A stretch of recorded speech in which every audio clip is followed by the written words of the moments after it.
Jangan lupa subscribe YouTube channel Metro TV News dan jangan lupa nyalakan notifikasinya. Pengungkapan kasus terorisme menyasar anggota Komisi Fatwa Majelis Ulama Indonesia yang telah ditetapkan sebagai tersangka. Sementara tersangka lain merupakan ketua umum partai yang diduga didirikan untuk menampung kelompok jaringan teroris Jamaah Islamiyah. Telah bergabung bersama kami 3 orang narasumber untuk membahas hal ini. Yang pertama ada Kepala Biro Penerangan Masyarakat Divisi Humas Polri, Brigjen Polisi Rusdi Hartono. Kemudian ada Wakil Ketua Majelis Ulama Indonesia Marsudi Suhud dan Direktur Eksekutif Jaringan Moderat Indonesia Islah Bahrawi. Selamat malam Bapak-Bapak. Assalamualaikum warahmatullahi wabarakatuh. Selamat malam Mas Wahyu. Selamat malam Mas Wahyu. Selamat malam. Baik, Bapak-bapak saya ingin ke Pak narasumber. Rusdi terlebih dahulu. Kami ingin minta update perkembangan terkini dari hasil pemeriksaan terhadap 3 orang tersangka AZ, F, dan juga AO. Apa hasilnya Pak Rusdi? Baik Mas Wahyu, untuk kami jelaskan, masalah pendanaan ini itu terungkap mulai ditangkapnya Amir JI Parawijayanto pada tanggal 29 Juli 2019. Dari Parawijayanto ini mendapat keterangan tentang struktur organisasi JI, pola rekrutmen JI, strategi JI, dan juga pendanaan dari JI itu sendiri. Kemudian didalami bahwa memang pendanaan dari JI itu ada 2 sumber. Dari internal dengan adanya infak, 2,5% pendapatan bulanan anggota itu disumbangkan ke kelompok JI.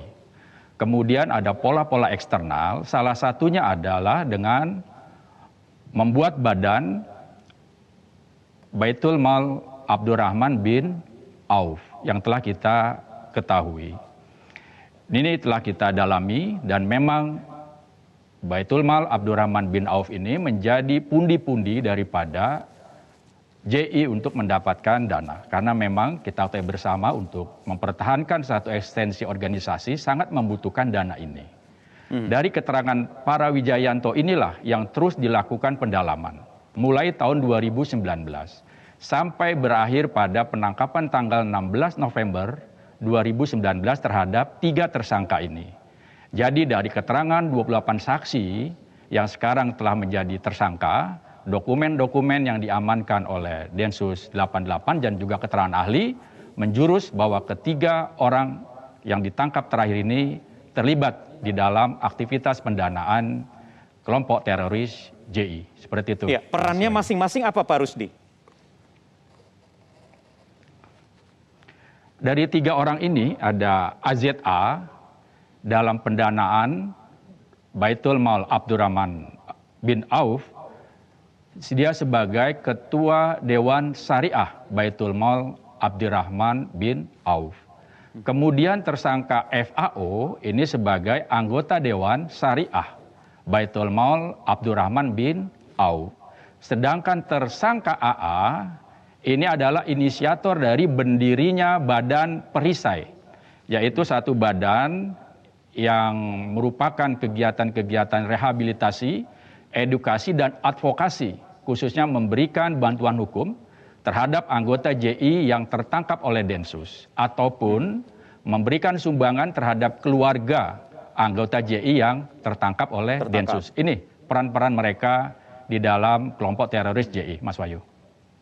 Oke. Untuk bukti sendiri keterlibatan dari ketiga tersangka ini apa yang membuat kemudian kepolisian menetapkan ketiganya sebagai tersangka? Seperti saya sampaikan tadi, ada 28 keterangan saksi yang semuanya terlibat di dalam kelompok JI ini. Dia menerangkan ke-28 ini bahwa ketiga orang tersebut terlibat di dalam pendanaan. Kemudian juga Densus mengamankan dokumen-dokumen dari Baitul Mal Abdurrahman bin Auf yang menjurus juga keterlibatan daripada ketiga orang ini.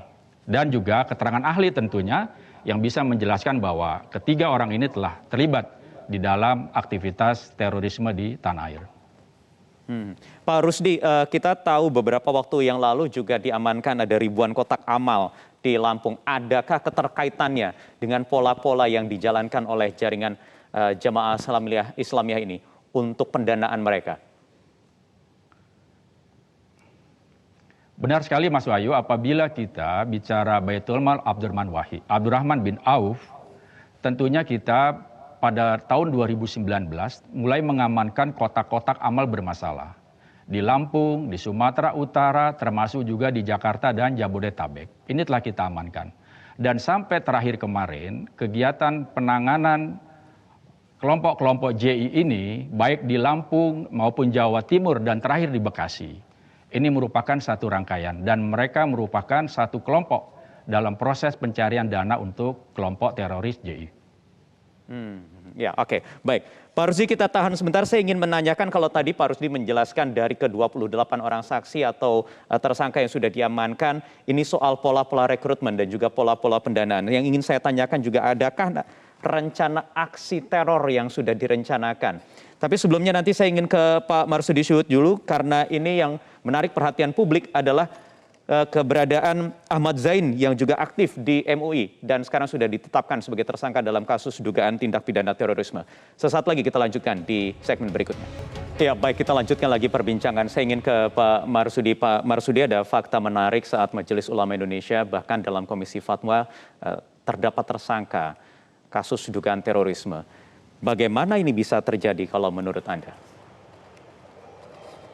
Ya, bahwa sesungguhnya Majelis Ulama Indonesia atau yang disebut MUI itu kan mempunyai pengurus inti harian dan pengurus pendukung-pendukungnya seperti komisi-komisi. Nah, kalau pengurus harian atau pengurus komisi-komisi, ya memang itu Majelis Ulama tempatnya para ulama-ulama, kiai-kiai, ustadz-ustadz yang memang tergabung dari resource macam-macam. Ya. Resource yang macam-macam itu yang bergabung di MUI sendiri itu sekitar ada 80 organisasi. Sekitar 80 bahkan lebih. Jadi tidak hanya NU Muhammadiyah, tidak, tapi organisasi keislaman itu bergabung di situ. Nah, ketika ada kasus seperti Ahmad Zain An-Najah ini yang kebetulan beliau sebagai salah satu komisi fatwa, yaitu MUI sendiri kalau dalam kegiatan sehari-hari, beliau membantu komisi fatwa, membantu memberikan masukan-masukan fatwa yang diminta oleh masyarakat. Ketika beliau melakukan hal-hal di luar itu, pasti kita atau pengurus MUI ya tidak mengetahui apa yang dilakukan sehari-harinya. Sudah berapa lama Ahmad Zain ini aktif di MUI, di Komisi Fatwa? Kelihatannya ya, mungkin saya bisa salah, itu dari mulai periode inilah 2020 ini kelihatannya. Jadi kalau saya tidak belum salah, lama karena ya. saya sendiri, karena kalau saya sendiri juga tidak terlalu intens kenal saya itu. Nah, secara pribadi Pak Marsudi sendiri mengenalnya bagaimana? Kurang kenal saya sendiri karena kan jarang bersentuhan juga dengan pengurus harian. Gitu. Jadi yang tadi Anda sebut sebagai pengurus pendukung begitu, yang tidak aktif sehari-hari di MUI begitu ya? Ya betul. Jadi itu kalau pas ada, biasanya kalau komisi fatwa lagi ada sesuatu yang dibahas, ya kemungkinannya mereka diundang. Oke, baik. Kemudian sudah dikeluarkan keputusan bahwa langsung Ahmad Zain ini dinonaktifkan. Apa pertimbangannya Pak Marsudi? Ya begini, bahwa siapa saja dalam sebuah organisasi, pasti kita menjunjung tinggi komitmen terhadap organisasinya sesuai aturan dan ADART-nya. Ya. Nah, ketika beliau lagi mengalami kasus semacam ini, dan ini di luar daripada organisasi, ya dengan demikian karena mengalami kasus hukum, maka kita menunggu clear hukum itunya kayak apa. Karena sesungguhnya bahwa ad-daulah ta'ni an-nizam wala ad-daulah ta'ni al-fawdo. Bahwa negara ini adalah hukum, kalau tidak ada hukum pasti carut marut. Dan beliau lagi kena kasus hukum, maka MUI yang sadar hukum kita menyerahkan kepada hukum itu sendiri. Dan itu ajaran agamanya begitu. Baik, Mas Islah, apa tanggapan Anda? Karena ini yang menarik dari kasus kali ini adalah seseorang yang aktif, walaupun tadi bukan pengurus harian di MUI, Mas Islah. Begini Mas Wahyu, saya melihat bahwa ini adalah betul-betul tipologi jamaah Islamiyah. Ini pelajaran bagi kita, kalau sekelas MUI saja bisa kecolongan, apalagi kita-kita yang awam ini. Ini satu pelajaran penting. Betapa trikinya jamaah Islamiyah. Artinya begini, jamaah Islamiyah itu titik brutalnya itu terjadi pada tahun 2000 sampai 2009. Pasca kepemimpinan para Wijayanto, ini mulai mengubah. Dia mulai bermetamorfosis dalam beberapa, kalau dulu dia pakai strategi tamkin, namanya strategi, pada periode para Wijayanto ini dia sudah mulai awalnya adalah PUBG, Pedoman Umum Pergerakan Jamaah Islamiyah. Di masa para Wijayanto dia mengubah menjadi strategi, dia juga membuat satu rumusan marhalah yang tertuang dalam TASTOS, Total Amniah System Total Absolution namanya. Nah, dia ini mulai bergerak dua jalur. Satu di bawah permukaan, dua di atas permukaan. Di atas permukaannya adalah mereka berusaha menginfiltrasi lembaga-lembaga normatif, baik politik dan juga MUI ini termasuk di dalamnya. Lalu siapa mastermind-nya? Mastermind-nya adalah salah satunya, bukan salah satunya, adalah dari tiga yang tertangkap ini. Zainun Najah dan juga Farid Ogbah. Nah, ini memang mastermind ya, bahkan ya. Iya, iya. Ya, Mas Islah, ini kan ini apakah ini kemudian? Iya, silakan. Kalau MUI kecolongan di sini, saya kira saya bukannya menganggap ini wajar, tapi begini, ini orang-orang pintar. Ini justru orang-orang yang berusaha membuat satu rumusan metamorfosis JI yang luar biasa. Dan kita semua terkecoh. Begitu aja. Nah itu dia. JI banget. Itu dia tipologi JI baru, neo JI apapun itu namanya, yang semakin halus begitu ya infiltrasinya. Kalau dulu MUI kita kenal, bahkan sampai kemarin pun kita kenal adalah Majelis Ulama Islam, tempat berkumpulnya intelektual, cendekiawan Muslim. Tapi kemudian ini Anda anggap sebagai hal yang mengejutkan, kecolongan. Kalau MUI saja kecolongan, bagaimana kemudian infiltrasi yang sudah dilakukan oleh jaringan Jamaah Islamiyah yang baru ini? Ya, memang saya kira kalau berbicara tentang ideologi terorisme, sebenarnya bapak-bapak di MUI jauh lebih paham dari saya, terutama kalau melihat manifesto terorisme, radikalisme seperti Ma'alim fil Thoriq, Al-Jahiliyatul Qarnil Isrin. Saya kira bapak di MUI jauh lebih paham dari saya. Tapi saya kira begini, betapa trikinya gerakan ini sampai orang-orang yang paham metodologi manifesto politiknya radikalisme pun bisa terkecoh. Ini satu hal penting menurut saya adalah apa yang dilakukan Densus ini memang betul-betul menjadi palang pintu terdepan dan juga palang pintu terakhir ketika kita semua itu betul-betul terkecoh oleh gerakan ini. Ketika kita lengah oleh gerakan ini. Nah, oleh karena itu di sini Densus 88 menjadi penting, baik dari sisi pencegahan maupun penindakannya. Nah, tapi apakah di tengah itu kita harus bersender kepada Densus? Saya kira tidak. Kita harus tetap yang namanya community policing, kesadaran masyarakat, itu harus betul-betul dimulai dari kita.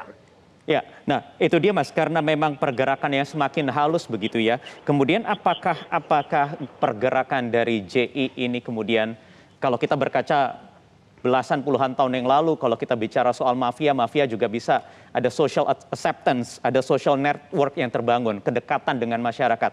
Apakah ini yang sedang terjadi juga lewat pendekatan yang dilakukan?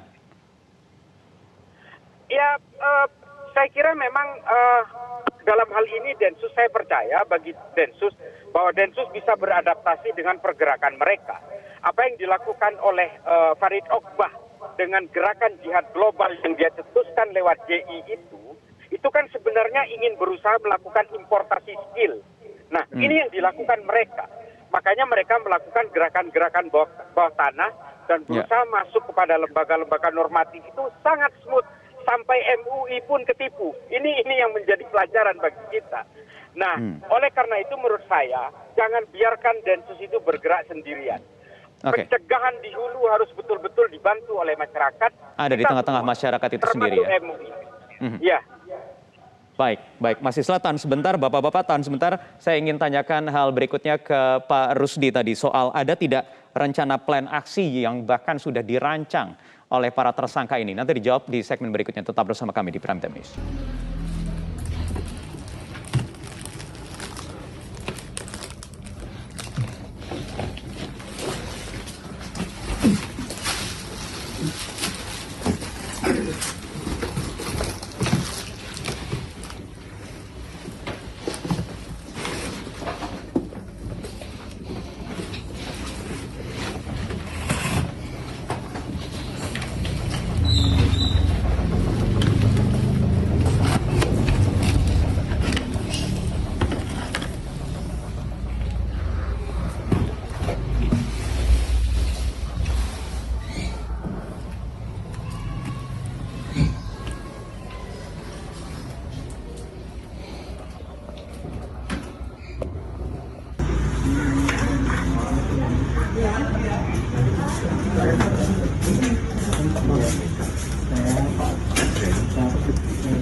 Baik, itu tadi video yang kita simak adalah saat penggerebekan di rumah tersangka Ahmad Zain. Saya ingin kembali ke Pak Rusdi. Pak Rusdi, kalau tadi mengatakan Mas Islah bahwa ini Polri tidak bisa sendirian, perlu juga peran serta masyarakat.